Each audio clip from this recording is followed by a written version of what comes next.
जय श्री कृष्ण। राधे राधे।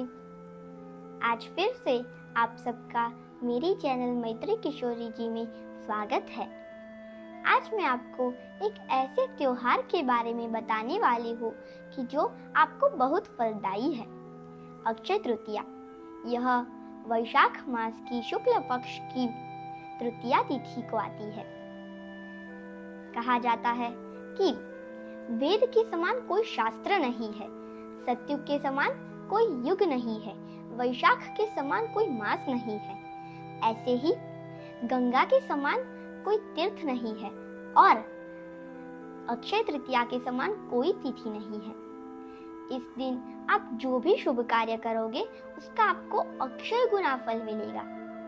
तो आइए अब हम अक्षय तृतीया की पौराणिक कथा जानते हैं।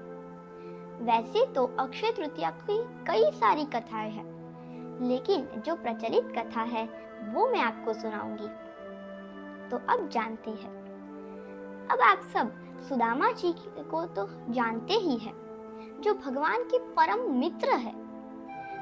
भगवान श्री कृष्ण और सुदामा जी दोनों की मित्रता गुरुकुल में हुई थी। धीरे धीरे समय बीतता गया, सुदामा जी गरीब हो गए और भगवान श्री कृष्ण द्वारकाधीश बन गए। लेकिन सुदामा जी हर बार अक्षय तृतीया के दिन माँ लक्ष्मी की पूजा करते थे और व्रत भी रखते थे।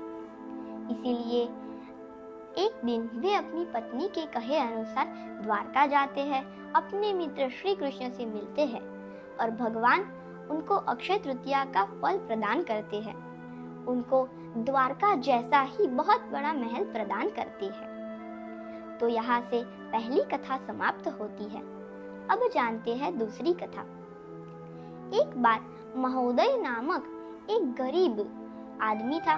वह एक गांव में रहता था।